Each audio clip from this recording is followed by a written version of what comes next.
What's going on, everyone? Welcome back to the channel, and as you can hear in my voice, if you watched yesterday's video over on Jake Talks Capes, I'm still a little bit sick. That's why I've not put out what I planned to over the weekend with my big sort of long form weekend review for WWE and AEW. I've not been well pretty much all weekend. I sound a lot better than I have for the past couple of days, but we're here. I'm not gonna go 2 weeks without talking about it. So we're just gonna talk really quickly about the King and Queen of the Ring tournaments. We'll break down the first round, which has already happened, then we'll take a look ahead at the matches to come, sort of predict a winner, and then just kind of talk about the format in general. I don't think it's been the best. I don't, but it's we'll get into it. But first of all, let's talk about the landscape as it stands. So the way that they set this up was on Raw and SmackDown last week. Every single match on the card for both shows was a first round match in the King and Queen of the Ring tournaments respectively. Although there wasn't enough time to have all of those matches, so they just done 6 matches and then they put a first round match on a live event, which is dumb. Especially when you look at the people who were in these first round matches. You had the ones that weren't televised. You had Kofi Kingston and Rey Mysterio. You had LA Knight and Santos Escobar. You had Shayna Baszler and Maxine Dupree. And then most confusingly, you had Michin and Tiffany Stratton on a live event as well. Now, Tiffany Stratton is probably the most over woman on SmackDown right now. And you took her match off of TV. And when you look at how long all the matches on SmackDown went, you can maybe understand why the matches on SmackDown were not long at all. The longest match in the first round on SmackDown was 17 minutes. No other match went, 17 minutes was the longest match, and that was the main event of SmackDown. That was AJ Styles and Randy Orton. Then you had Naomi and Nia going 8 minutes when it probably didn't need 8 minutes. And nothing else, let me double check. Oh, Baron Corbin and Carmelo went 6. You had a 5.5, a 2 minute, a 2 minute. SmackDown felt really bloated and really pushed together, and that is what I think the biggest issue with this was, especially because half of the people competing in the King and Queen of the Ring tournaments weren't even on Backlash. So you could have just had these matches happen on the Raw and SmackDown before. Just split it down the middle. And that gives the tournament a little bit of time to breathe. Raw didn't feel as bloated because it has 3 hours. But also, there wasn't a match on Raw that wasn't part of this, I don't think. Let me double check. Sorry, Raw had a Bronson Reed and Chad Gable match, which went to a no contest because Sami Zayn ran in. Everything else was part of the King and Queen of the Ring. And at least the Raw matches got to breathe. Every single men's match went over 10 minutes. You had Jey Uso and Finn Balor going 13 minutes. You had Ilya Dragunov and Ricochet going 14 minutes. And then you had Gunther versus Sheamus going 21 minutes. So at least all of them got to breathe. But my issue is still, why pack it all into one episode and ultimately do a disservice to the tournament? When I was growing up, King of the Ring wasn't an incredibly prestigious thing, especially after King Booker. Probably say the last King that I took seriously as the man behind me, King Woods. It's not done a lot to add prestige to the tournament off the bat. But let's just talk about the first round quickly before I rant and rave some more. So, as mentioned, on the Raw side, going through on the first round, Gunther beat Sheamus. Kofi Kingston beat Rey Mysterio on a live event. Ilya Dragunov beat Ricochet on Raw. And Jey Uso, who was an injury replacement for Drew McIntyre, beat Finn Balor to open Raw. I think all the right people won, except for Jey Uso, because Jey Uso doesn't need it. And I also think a loss to Ilya Dragunov, who he's wrestling in the next round, he's wrestling tonight, a loss to Ilya Dragunov does a lot more to hurt Jey Uso than a loss to Ilya Dragunov does to Finn Balor. I'm also just fucking bored of Jey Uso. Until he grabs a wrist lock, you can't tell me that he's not an And the Bell Rings wrestler. He's coasting off Aura almost as egregiously as Shinsuke Nakamura is in the year of 2024. I like him, he's got a lot of charisma, but he shouldn't have been beating Finn Balor. I get he's over with the crowd, but watching a Jey Uso match is like when you play your wee brother at 2K and they know 5 things, they know 5 moves. That is exactly what it is. And I just think you waste more potential on Balor, you waste more potential on the Judgment Day story, when you could have had the Judgment Day get involved and cost Jey Uso, that's fine. If Balor, gets a win in King of the Ring, starts getting bigger, too big for his boots, that shows more dissension in the ranks. Right now, if Balor keeps losing, who cares when he wrestles Priest? I don't think Jey Uso should have won. I really think they dropped the ball there. But it doesn't matter, because whoever won that match tonight is wrestling Ilya Dragunov, and he's going to kill them. He is going to kill them. Whoever it is, they're going to die. And I swear to God, if they pull some bullshit where Jey Uso wins tonight, I'm gonna be so upset. On the other side, then we've got Gunther versus Kofi Kingston, which will be leading to the semi-final. The Raw final, essentially, for the King of the Ring tournament will be Ilya Dragunov and Gunther. I don't even really feel the need to break down the SmackDown side. This is Gunther's to win. And if it's not, it's Ilya Dragunov's to win. It's one of the two of them, possibly, genuinely, maybe the two most skilled in-ring wrestlers that have ever been signed to WWE, with the exception of Bryan Danielson. I love the pair of them so much. But let's go on now. Let's look at the SmackDown side of the King of the Ring bracket. So on SmackDown, the only match that went over 10 minutes was AJ Styles and Randy Orton. It was a really, really good match. Randy Orton winning. He then takes on Carmelo Hayes, who pinned Baron Corbin with a sort of roll-up out of nowhere, which made the finish feel unearned, I thought. I also thought the finish to Randy and AJ felt unearned. I felt like it was building and it was building and it was building and it was nearly there. And then he hits one RKO and that's it.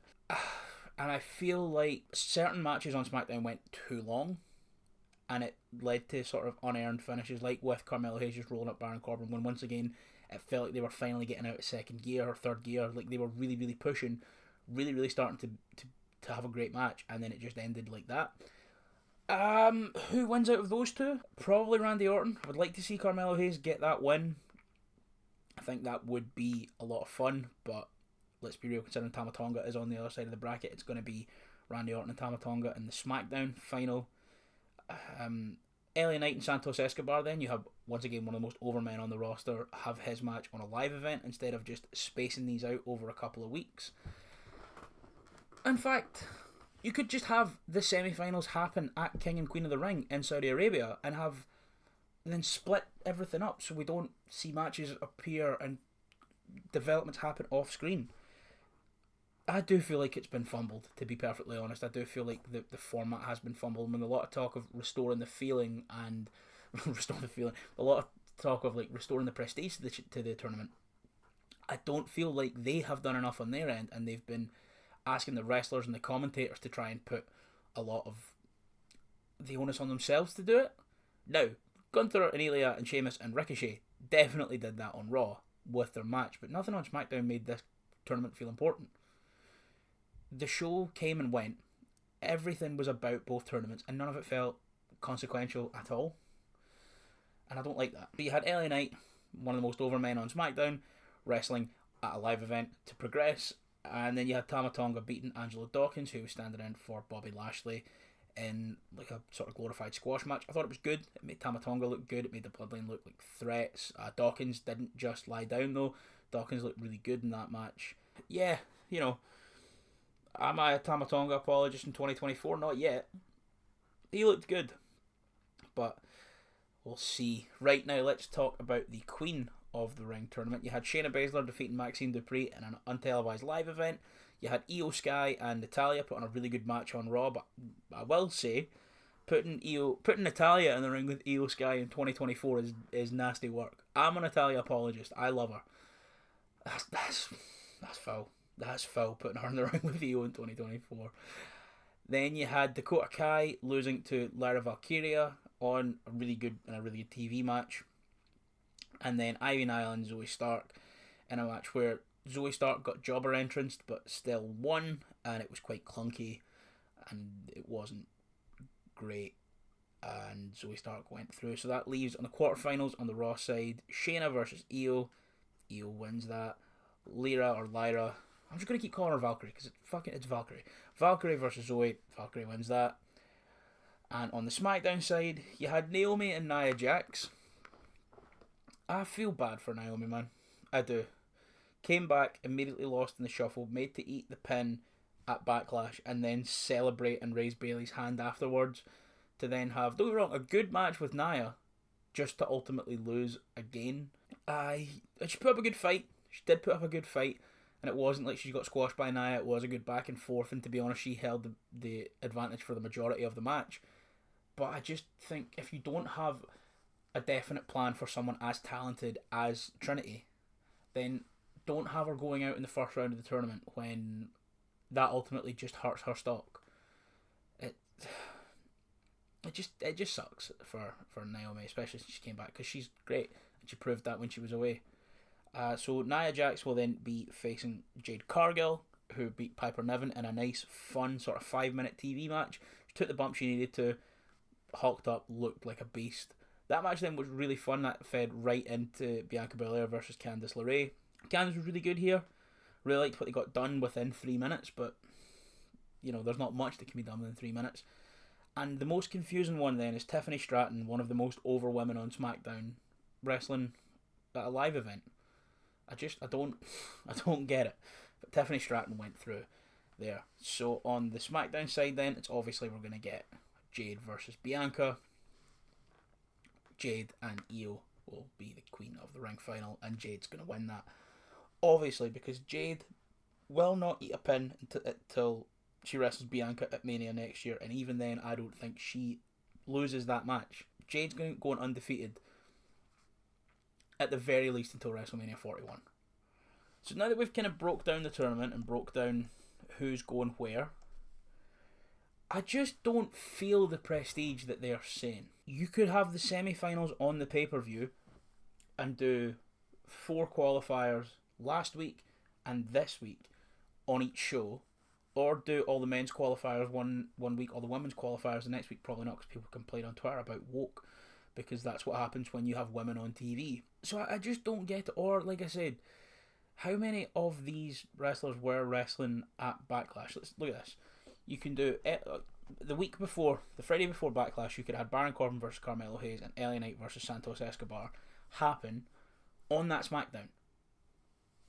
And it does not fuck with the Backlash card at all. On Raw, let's see. Yeah. You can have almost all the Raw matches happen the week before. You just can't have Uso. I don't get it. They're making such a big deal out of this show. It's the Saudi show. They always make a big deal out of the Saudi show. They're making a big deal out of making the King of the Ring feel important again. But everything that they have done has been an obstacle in making it feel like a spectacle again. If this is so important, why is it happening off TV? If this is so important, how come only people that went to the show in fucking Chattanooga, Tennessee or wherever it was, how come they're the only ones that get to see this first round match? It's bullshit, and it kind of spits in the face of the fans watching, because how are we meant to buy into this tournament if we don't get to see every single step of the way? I understand having qualifying matches on live events, that's entirely fine. And I understand a few years ago when they changed the NXT title on a live event, that kind of made sense when Balor lost to Joe, because there wasn't a takeover happening for ages. Balor had ran through everyone, and NXT ticket sales were down at the time. That makes sense. But how, if you're going to tell us that the King of the Ring means something again, how are you going to tell us that without actually making it feel so important? The only people who have made it feel important is Gunther, Sheamus, Ilya, and Ricochet right now, because they were given the time to go out and have incredible matches. To a lesser extent, Io, Natalya, Dakota Kai, and Valkyrie as well. On Raw it feels prestigious, kind of. On SmackDown it feels like a vehicle to push storylines forward, and I don't like that at all. So, yeah, those are my thoughts on the King and Queen of the Ring tournament. Of course, tonight is Raw, where we get to see Ilya Dragunov and Jey Uso and Gunther versus Kofi Kingston. So I'm very, very excited for that. And as well, in the Queen of the Ring tournament, we get Shayna Baszler and Io Sky, which should be really, really good, and Zoe Stark and Valkyrie, which also should be really, really good. So hopefully, from the quarterfinals on, they can make it mean something. Give me a reason to care. Give you a reason to care. Give the people watching at home and the people buying tickets a reason to care. But right now, I just don't feel like they've done enough to justify how much they keep harping on about how the King of the Ring means something again. But that's just what I think of it, and I'm obviously just one arsehole with a YouTube channel. So let me know what you think of this year's King and Queen of the Ring. Let me know if you would have done anything different. Let me know if you agree or disagree with my points. Let me know in the comments below. I will see you this week with more videos. They won't be sort of planned or structured. It'll probably be more like this, some rambling while I recover. And yeah, thank you guys so much for watching, and I'll see you next time.